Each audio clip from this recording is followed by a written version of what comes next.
Hello and welcome to Mad Owl Goes Racing and a look in at Automobilista 2's latest update, which is the 1.3.4.0. I'm just trying to remember if I actually covered the changes for the 1.3.3.1. I don't think I did, so I'll have a quick read through the changelog of that before we get on to the latest update. And the changelog for the 1.3.3.1, got me ones and threes mixed up.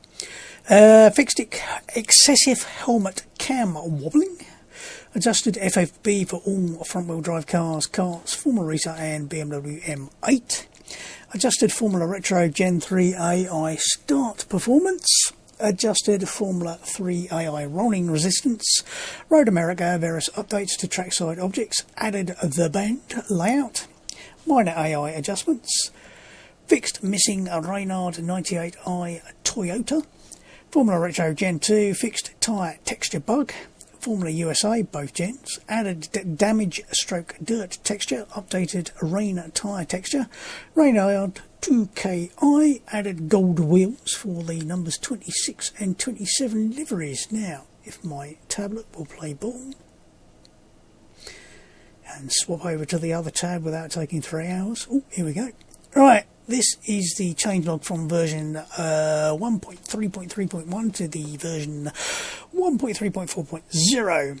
Content, and this is the big bit for some people. Added Formula USA Gen 1 class featuring the Lola T95/00 and the Reynard 95i, part of the Racing USA Part 2 DLC, and I think that completes it, so that should be all of it now. So if you've been waiting for the 3 different IndyCar years to come out, they're now out, so you can grab a copy of it. General. Added VR mirror adjustments screen and fixed in-game VR options. Link incorrectly pointing to main VR options. I'll get back to that later. Shared memory. Fixed DRS state, added TCS/ABS garage setting entries, updated changelog and fixed comment text of TCS setting, optimized internal FFB subroutines, removed some unused FFB script values and exposed static caster trail to FFB scripts. On that, if you have a custom FFB file and it all feels a bit weird, try the defaults. It might be that something has been changed that has buggered up something. Nothing should have done, but just in case you find that your custom file doesn't work properly anymore, it might need some tweaking by the author. UI and HUD. Added optional cycle ICM control bind, which will open the ICM if not open, cycle ICM pages and close the ICM with a long press. Existing D-pad and navigation is still fully supported. Reorganised ICM to a flatter navigation model without submenus and maintain old position on reopening. So basically what they've done is they've reorganised the ICM to make it hopefully easier to use, because it is a little bit of a pain in the arse to get to where you want to go in it if you're on a very tight twisty circuit and you've not got any straights to be able to go up, down, left, right, left, up. So yes, hopefully that'll make things better. I haven't actually had a look at it yet, I will admit, and possibly won't during this because my plan was to do something in VR, so we'll get to that in a minute. Fixed incorrect element order on edit HUD page, causing overlap on some inputs. Altered drive layout label colour from white to grey to match all other labels on this UI load screen. Fixed drive layout of Puma P052 in vehicle selection info. Force feedback. Optimised internal FFB subroutines.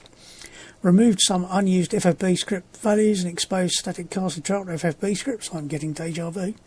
Fixed FFB rattle under braking in all Formula Retro cars. Caterham all models. Slight reduction of MZ influence in the FFB signal. That should make the steering a little lighter, I think. Again, I haven't actually checked it, and I didn't check it back to back between the beta and the release because I was a bit busy doing other things. Physics, revised driveline and axle elasticity for Formula USA, GT1, GTE, GT3, DP1, P1, M1 Pro Car, RSR 1974, Ultimate GTR, McLaren F1 LM. Revised driveline inertia for GT1, GTE, GT3, DPI, P1, M1 Pro Car, RSR 73, shouldn't that be 74? Ultima GTR, McLaren F1 LM, C3, C3R, Omega. I went C3, C3R, I'm thinking, isn't that a character out of Star Wars? Twat.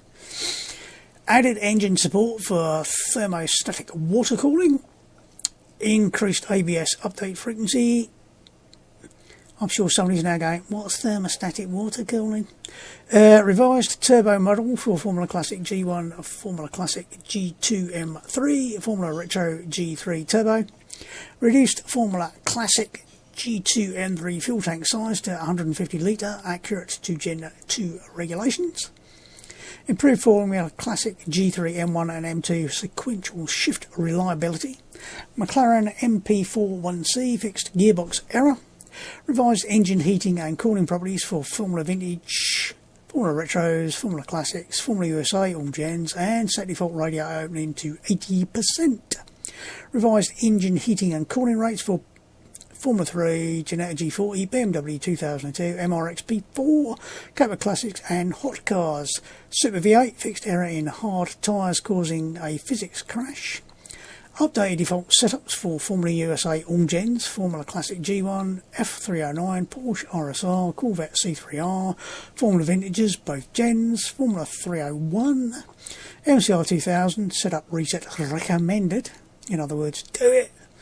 Revised engine heating and cooling rates for the Formula Vintage V8s, Brabham B46B, TSI Cup, Camaro SS, Ultimate GTR, AI, adjusted AI fast line at Goiânia and Road America. Audio, adjusted engine starter timing for Formula USA all gens, Kart GX390. Formula USA all gens added turbo, startup, transmission sound, adjusted road noise, road roll, scrub, skid, and increased gear shift volume. Revised Formula Classic turbo sounds.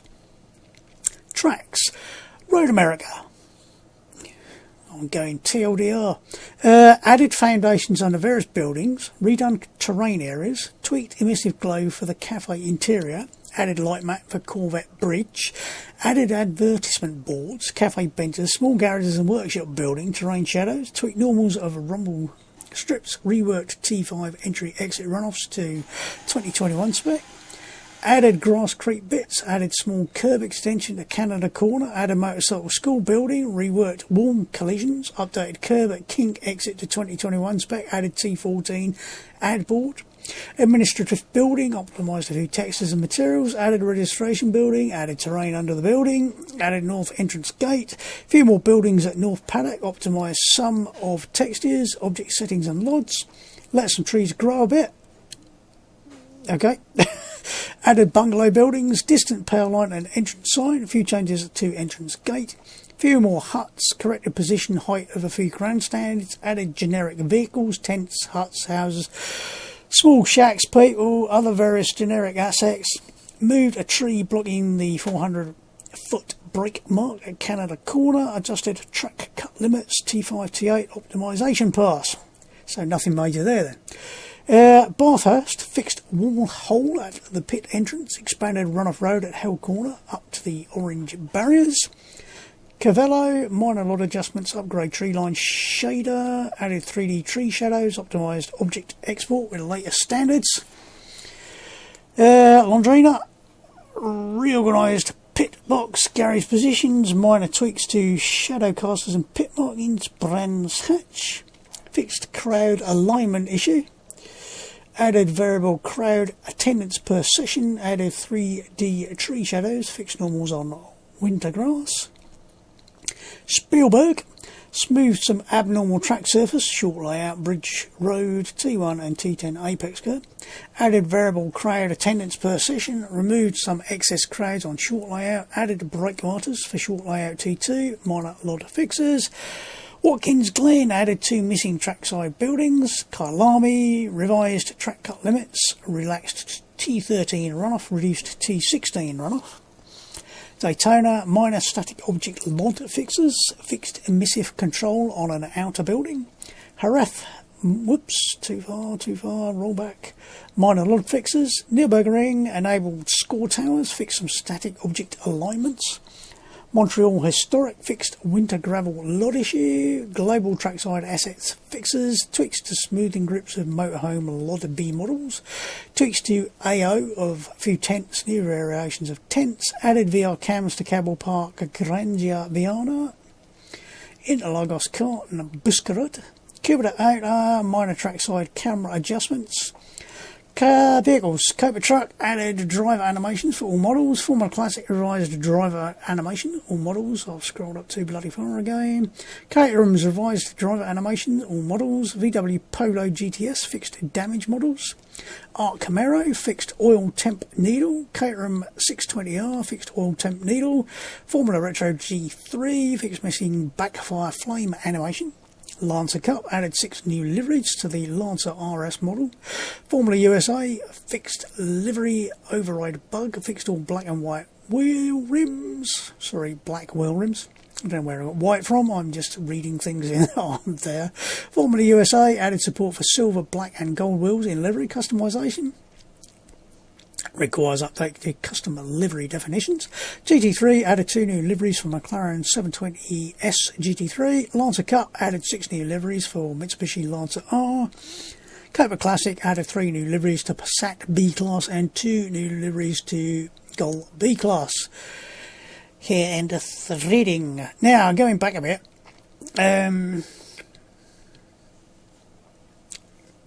What was I going to go back to?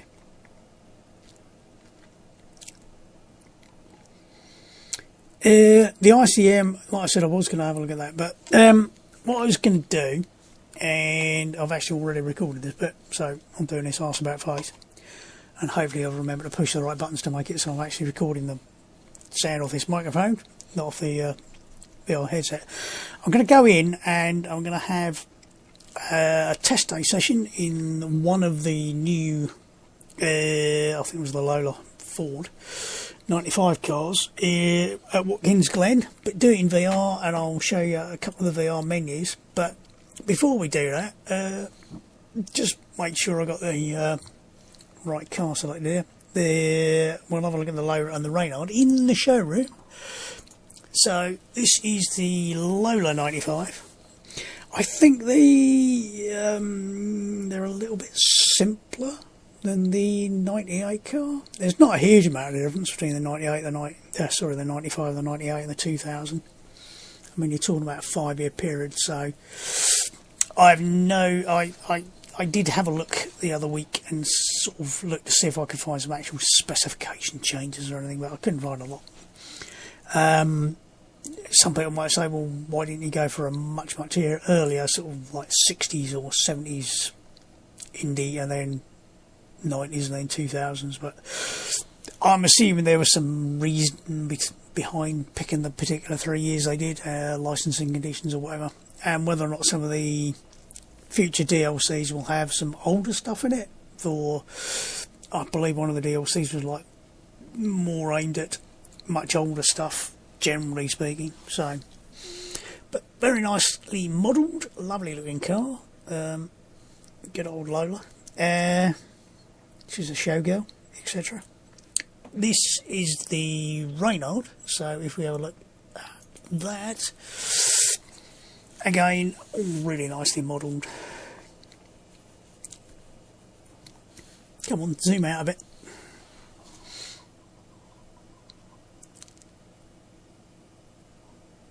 Zoom.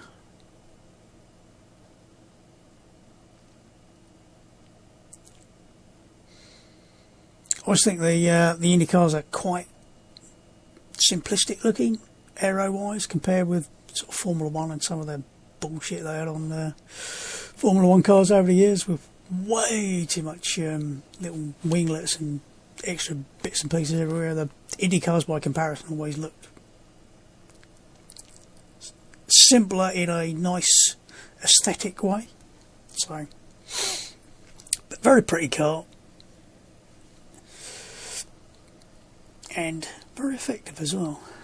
Like I said, I can't remember what sort of power output. I mean, we've got 790 horsepower as opposed to the, I think the Gen 2 we're talking about 100 horsepower more, and then a little bit more for the 2000. So definitely the Gen 1 are less powerful by a reasonable margin, and it probably got a little bit less downforce, not a huge amount in it, but certainly, as you'll see when I drive it, nicely balanced car, goes where you point it, does what you want. So I will call that a day for me in flat screen, and I'll see you again in a minute in VR. Goodbye. Sorry, I'll have a quick look in flat screen here at the ICM cycle button. Now I've assigned a button. There's an extra assignment in there. So now when you press your button, your ICM pops up, and you'll see that it looks rather different now to the way it looked before. So you can actually just cycle through the pages now just by pressing the button. So I'll go to each page, and if you hold it, it just disappears. Whereas if I go the old way, it's now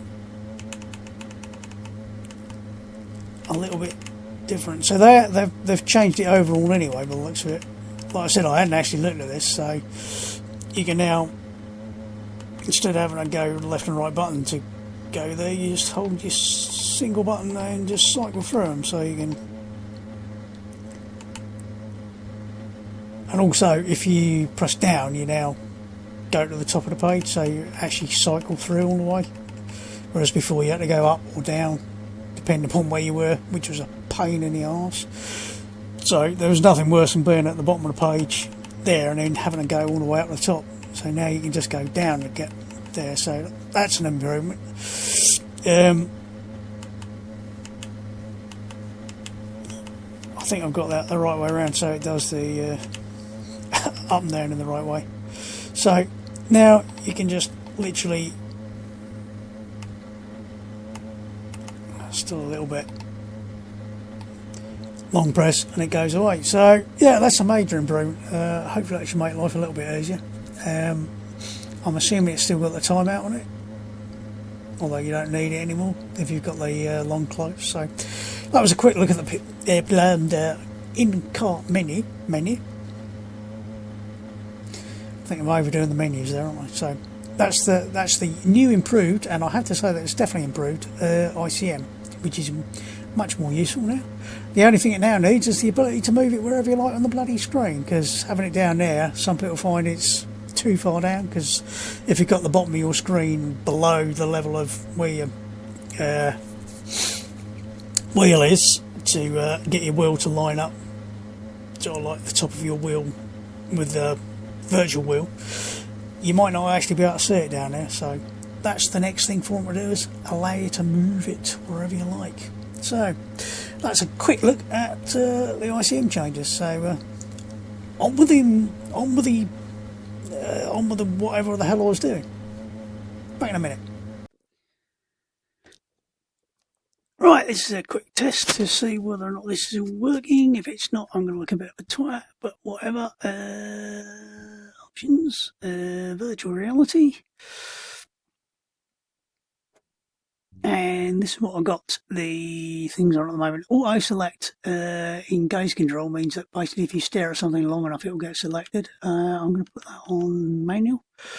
So now you stare at something, but you actually have to hit the button to get it to do anything. Super sampling is how much it scales up.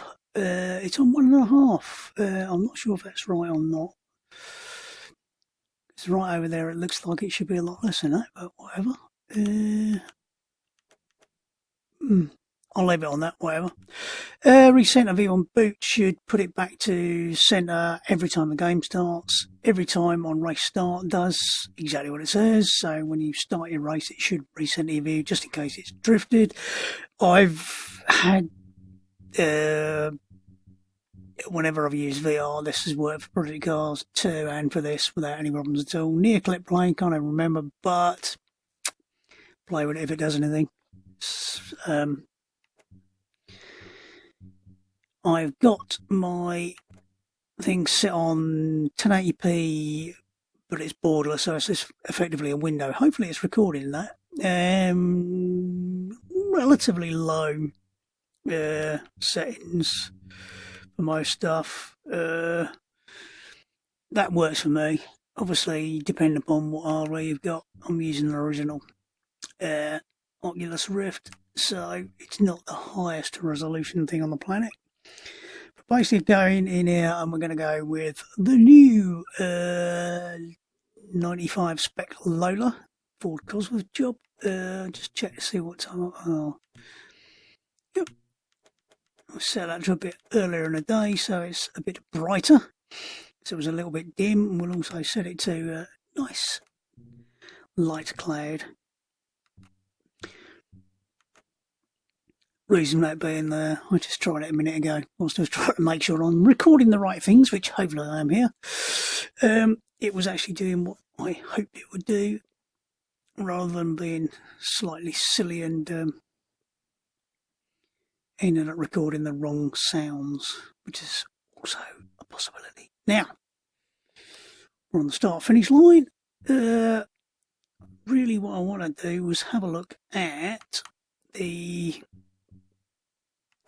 VR settings. Now, in here, you can adjust your seats up, down, back and forward. You can also adjust the world scaling, and what this does is effectively makes everything bigger or smaller relative to you. So one should be everything looks the right scale. Left and right mirrors and centre mirror do what you would expect. What I'm going to do is, the hell's that? Oh, you start like gantry. It's the weird thing about being in VR. You suddenly go, where exactly am I? Who am I? What am I doing? Right, what I'll do is I'll get in the car, and that'll make more sense. Now, hopefully I'm sat in more or less the right place. I'm not going anywhere. Bugger off. Yeah, it's no good looking at me like that, mate. I'm sitting here. Right, go to options. If I can go to the options. And first, the HUD layout. In VR, you get more options to move the HUD around, which you have to use the numpad to move it backwards and forwards in VR space, and up and down and left and right.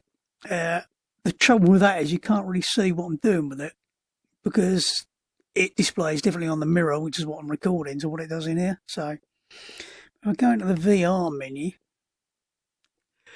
ho-hum, I missed the button. Oh, for crap's sakes. Back. If I go into the VR menu, you then get your seat up. Oh, bloody hell. This thing can be a pain in the bum sometimes. Up. You want to go back or forward, maybe forward a bit. And what I end up doing is sort of looking at my shoulders to go, am I more or less lined up? And you get to the point where you're going, yeah, that feels about right. And you want to, I always want to make it so that when I look left and right, I literally do see my shoulders just about as I'm looking left and right. Now, as far as world scaling goes, should I have a quick play with it? Yeah. Ooh, that's making some weird noises. It's almost like there's a menu over a menu there. Something's going a bit strange. So I will leave that. Right, and mirrors-wise, I'll look at towards the right. Now, in theory, if I move my head around, you should, assuming the mirror is showing on the screen that I am recording, which it just about is. I had a quick peek there. If you do this, you can actually see the image in the mirror moving about. So if you're having trouble seeing something, you can literally move yourself around, and you don't get to see yourself in the mirror, and you can actually stick your head through the side of the car. But apart from that, it's pretty realistic in terms of the motion. If you then go here, and unfortunately it doesn't, you should hopefully be able to see. It's quite hard to do this. See that it's moving? Just about. I might have to move it to a ridiculous... Oh, I'm moving the wrong fucking mirror.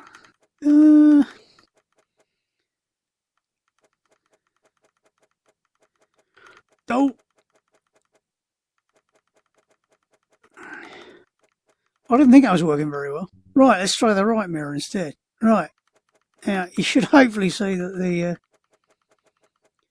mirror is effectively moving so that when I'm here I can see further to the right. So, and if I go to the other side, I should be getting to... Was that further to the right? Yeah, that's further to the right. The other one was towards the middle, wasn't it? Got my mirror thingy inverted.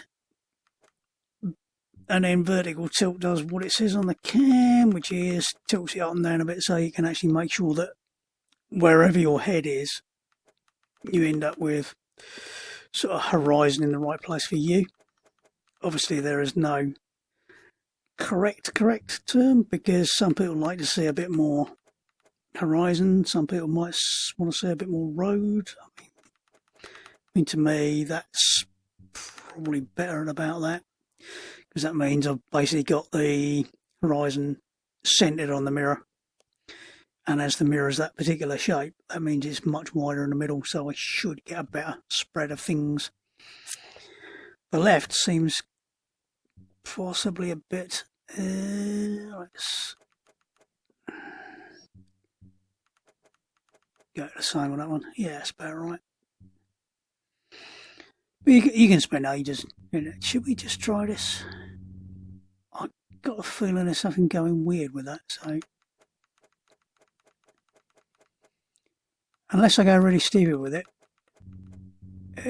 you might not actually notice it, so...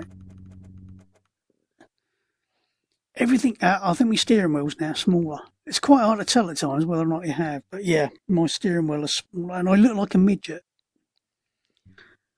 Don't say anything, I know I'm only 5'4", but I do look like a midget now, so... And if you go the other way, trouble is because it won't scroll and carry on scrolling, it's quite difficult. I mean, the easy way to do it is actually shut your eyes and go, oh my god, that's changed a lot. If I go about 1.5, then...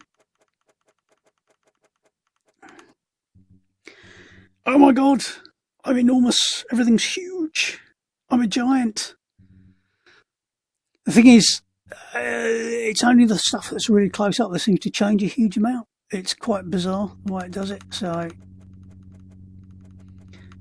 But basically if you feel like everything's a bit too big or a bit too small, it should be fine. I usually end up sitting with it at 1.0 and that's all fine by me.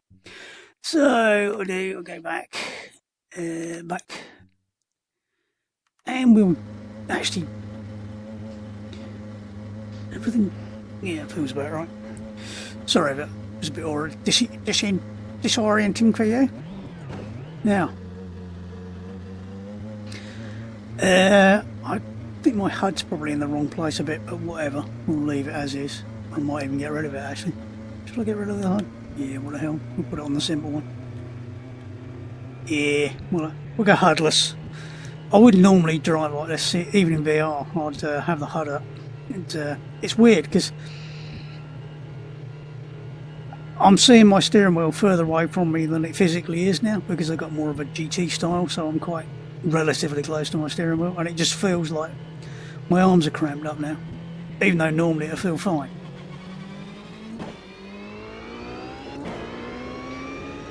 Now, one thing you will probably notice is I do look to the apex quite a lot as I'm going around. I'm constantly looking a lot and moving my head a lot.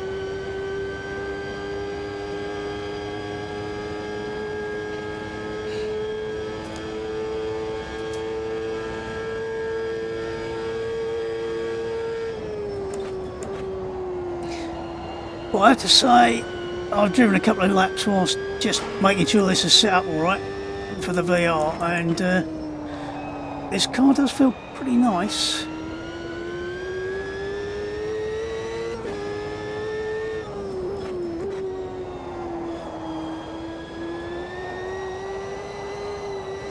Whoops. The one thing about VR is you should be a more accurate driver. Yeah.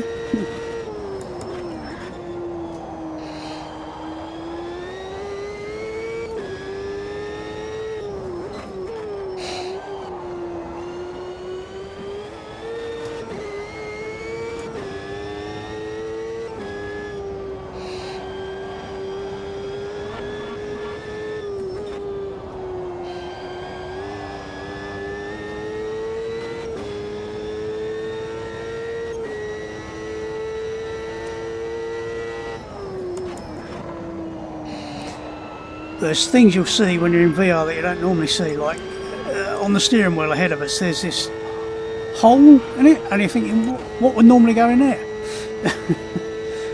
Very strange. Yeah, the car, yeah, it's really nice. It's nice to drive. It feels nice and planted. Goes where you point it. Brakes don't feel too over the top sharp, which is nice.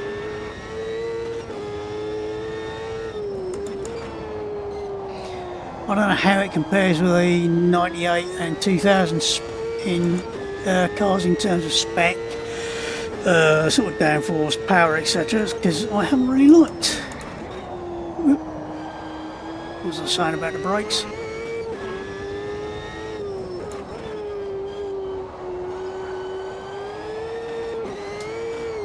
Whoops, bit too much throttle there.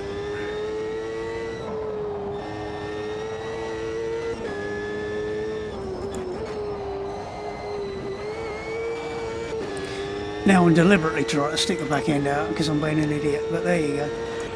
Really nicely controllable car, which is always the most important thing you want in a car. Is as you approach the limit, you want it to be easy to catch, easy to recover. Not trying to kill you constantly.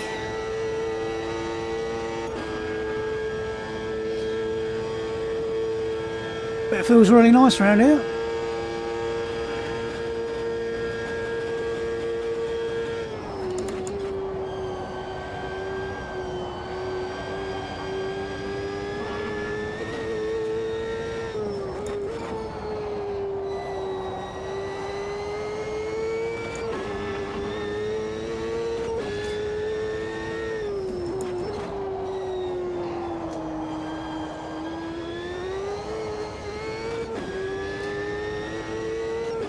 Definitely got a little bit of tail happiness to it on the corners, but certainly not in a bad way. It's perfectly catchable, and this is absolutely default setup, so not even tried anything to tame it a little bit. Maybe a little bit of a depth adjustment, maybe a little bit of a aero adjustment needed, but all in all, a really, really nice car. Now, hopefully, everything I've just said actually got recorded, and everything from the sound from the engine, etc., got recorded, and everything's hunky-dory with the recording, and it all looks great. Otherwise, I'm going to have to do this again. So, I will, I think, call that a day, and hopefully everything's come out. I mean, it's not the clearest headset you'll ever find, but even on this, I can actually see the highlighted white, almost backlit lettering on the display. If I move forward a bit, I'll probably stick my chin on my wheel, but yeah, you can actually see the. It's almost like. Looks like it's white lit. Very nice. Hopefully that shows up alright on the recording. But from me, for now, I'm struggling to find my keyboard, which is down here in front of me somewhere, and if I just look through this gap here, I'll be able to press F9 and say goodbye, and I'm waving at my camera, and of course my camera's not on. So from me, for now, enjoy racing, have fun, and I'll catch you soon. Goodbye.